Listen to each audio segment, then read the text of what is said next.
Serangan hoaks bertubi-tubi terhadap KPU membuat sejumlah tokoh lintas masyarakat yang tergabung dalam gerakan Suluh Kebangsaan mendukung KPU.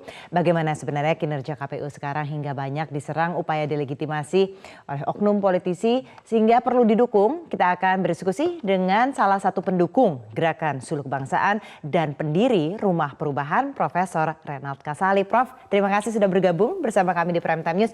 Awalnya dulu deh, Prof Renald merasa ingin mendukung gerakan ini, itu kenapa? Saya kira kita semua memiliki pandangan yang sama. Bangsa ini terdiri dari orang-orang yang sebenarnya hidupnya di tengah sebetulnya. Ya, ini jumlahnya besar. Kalau dalam statistik itu disebut the law of large numbers begitu ya, theoretically ya. Artinya kita biasanya ada bangsa yang tidak ekstrim. Jadi tiba-tiba kita menyaksikan kok menjelang akhir ini sudah enak-enak begini, tiba-tiba semua merasakan kok ada upaya-upaya mendelegitimasi. Ya, sesuatu yang kita sudah capek-capek 6 bulan. Capek lu perasaan kita diaduk-aduk ya dengan berita, dengan segala macam. Bahkan lama sekali ini prosesnya. Nah, jadi kami melihat apa yang terjadi adalah ada kecenderungan yang ingin mendelegitimasi hasil pemilu walaupun belum terjadi pilpresnya. Pilpres belum terjadi loh. Kita belum coblos ya. Tapi kenapa sudah ada suara-suara seakan-akan kalau saya kalah awas loh. Enggak boleh dong. Ya, siapapun yang melakukan kecurangan harus dibawa ke hukum. Harus ditarik. Persoalannya kita selesaikan ke sana. Kita harus tinggalkan cara-cara barbar, cara-cara masa lalu yang penindasan, yang tidak pada tempatnya dan lain sebagainya. Kita masuk ke era baru dan sekarang sudah dipersiapkan. Saya kira proses transformasi di Indonesia ini kan panjang. Panjang dan meletihkan. Kita tidak bisa dong hidup dalam era itu. Walaupun sebagian orang-orangnya adalah orang-orang lama. Dan Prof ini akhirnya ketemu dengan orang-orang yang berpikir sama, yang memiliki keresahan serupa, begitu. Keresahan serupa. Jadi kita hanya dengan WA, dengan telepon, saling mencocokkan. Akhirnya kemudian kita sepakat, kita ketemu. Kemudian apa yang waktu itu ketika bertemu dengan KPU yang disampaikan? Itu apa sih, Prof? Kita menyampaikan pertama adalah kita mendukung bahwa KPU ini sudah bekerja secara optimal. Ya. KPU ini adalah lembaga independen yang harus bekerja secara transparan.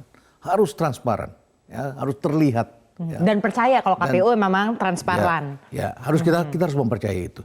KPU ini adalah komisi yang levelnya sama dengan komisi-komisi yang lain. Ada Komnas HAM, ada KPK, ya, dan sebagainya. Itu komisi-komisi semua. Dia bekerja independen, dia bukan pemerintah. Jadi kalau misalnya kita menyalahkan Jokowi yang melakukan itu, maka itu adalah karena itu adalah pemerintah. Tapi ini adalah komisi independen yang dipilih bersama-sama oleh para wakil rakyat. Jadi alangkah eloknya kalau kita hargai, kita hormati cara kerja mereka. Sudah dibiayai begitu besar oleh pajak masyarakat. Dan mari sekarang kita lihat hasilnya. Saya kira ini proses yang tidak pendek. Sudah cukup panjang. Tapi kalau Prof sendiri melihat upaya mendelegitimasi penyelenggara pemilu, itu kan bukan sesuatu yang baru gitu sebenarnya. Pernah juga dilakukan kan, kalau kita ingat Amerika juga kayak gitu juga. Memang ini upayakah kalau Prof sendiri melihatnya upaya memang sengaja mempersepsikan bahwa penyelenggara pemilu itu tidak netral? Pola seperti ini selalu terjadi dan agak sama. Hanya bedanya hari ini ya, teknologi berkembang lebih demikian pesat, teknologi ini. Dan teknologi ini bisa digerakkan dengan menggunakan robot. Sekali pencet itu kemudian berpengaruh pada banyak orang. Dan kemudian bisa menimbulkan keresahan, bisa menimbulkan ketidakpuasan, bisa menimbulkan ketidakpercayaan. Dan akhirnya kemudian terjadilah hal-hal yang tidak diinginkan. Dan kita tidak ingin itu terulang kembali. Bagi adik-adik kita tentu tidak merasakan apa yang terjadi tahun 98. Tidak merasakan betapa perihnya, pahitnya, bagaimana keluarga-keluarga yang mengalami diskriminasi, yang mengalami kesulitan sebagainya. Kita ingin tinggalkan masa itu. Kita ingin memasuki era baru. Nah, tiba-tiba kita berhadapan dengan teknologi. Dan teknologi ini merubah segala-galanya. Membuat banyak orang tiba-tiba jadi berubah pikiran, membuat suami istri banyak bercerai. Kita membaca berita seperti itu. Membuat keluarga terbagi dua dan lain sebagainya. Kita bikin ini lebih happy begitu ya, lebih bahagia menjalankan. Ini pesta demokrasi. Harus sebuah pesta. Oke, kita masih akan berbincang lagi dengan Prof Renald, tapi kita harus break dulu. Tetaplah bersama Prime Time News. Masih bersama Profesor Renald Kasali yang merupakan salah satu pendukung gerakan Suluh Kebangsaan.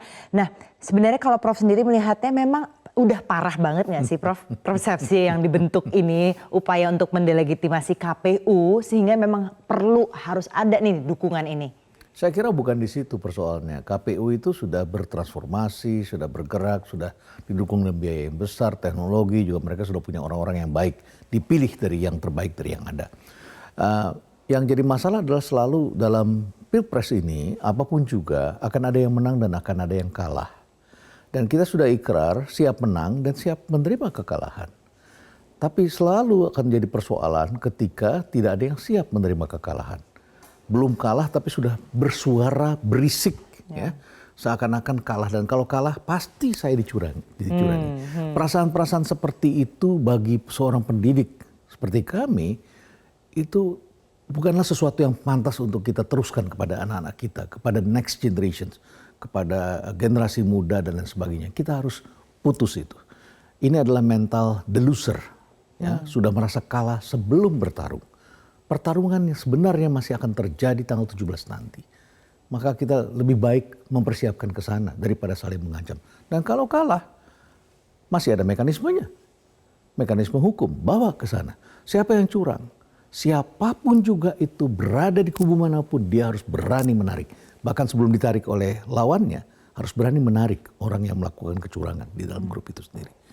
Itu membangun karakter namanya. Nah, kalau kita lihat ini Prof, teman-teman tadi yang ikut juga datang ke KPU, mungkin nanti kita boleh putar lagi tuh. Ada Ibu Sinta Nuriyah ada di sana, Mbak Alisa Wahid, ada Prof Mahfud juga, begitu. Ada Prof Komar juga, dan berbagai tokoh lintas agama juga. Di sini sebenarnya penggambaran apa sih Prof dengan tokoh-tokoh ini nih yang datang ke KPU? Indonesia adalah representasi dari banyak latar belakang.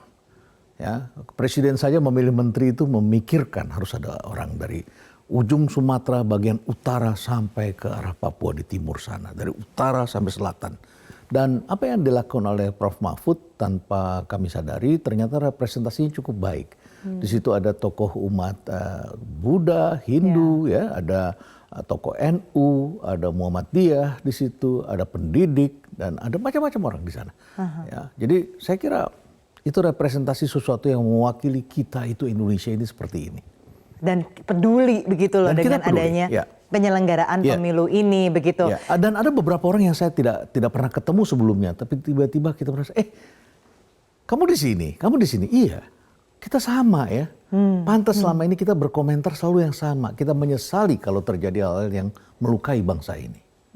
Ada nggak sih Prof sebenarnya yang dikhawatirkan gitu? Ada apa yang perlu dikhawatirkan dari kinerjanya KPU begitu sehingga muncul serangan-serangan ini terhadap KPU? Seperti biasa sebuah komisioner itu pasti tidak sempurna. Ya. Isu juga mereka alami, bukan hanya calon-calon presiden atau partai-partai dan lain sebagainya yang mengalami isu. Mereka ini juga menghadapi serangan-serangan isu. Seperti misalnya IT-nya dikatakan sudah diset dan lain sebagainya. Mereka diserang. Karena mereka adalah orang-orang yang independen. Dan mereka sudah bekerja, saya kira mereka bekerja sangat keras. Pada waktu kami bertemu, kami bertanya, Anda kerjanya kayak apa sih? Kebetulan di situ ada mantan orang-orang KPU, ya, Mas Imam Prasojo, ya, dan kemudian juga ada mantan Ketua Mahkamah Konstitusi, Pak Mahfud, Mahfud MD. Nah, kami bertanya, kami korek, mereka sendiri kurang tidur, mereka bekerja sangat keras mengejar.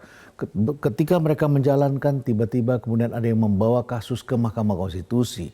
Dan kemudian Mahkamah Konstitusi memerintahkan bahwa nanti pada saat pencoblosan harus ditambah sekian lagi ini. Mereka bercerita kepada kami bahwa tiba-tiba percetakan mengatakan sudah tidak punya bahan untuk mencetak itu semua. Mereka juga menghadapi constraint. Tapi bagaimana mereka kemudian berpikir bagaimana mengatasi itu semua sehingga pada tanggal 17 nanti semuanya all set, siap. Saya kira harus kita hargai hal-hal seperti ini. Kalau di lapangan ada terjadi kecurangan, ada hal yang tidak pantas, orang-orang yang layak dibawa ke proses hukum harus kita bawa ke proses hukum. Profesor Renald Kasali, terima kasih banyak atas waktunya bersama kami. Di sini kita akan kembali saat lagi dengan informasi Jokowi dalam orasi politiknya pada kampanye terbuka di Sentul Bogor menargetkan menang di Bogor. Tetaplah bersama kami.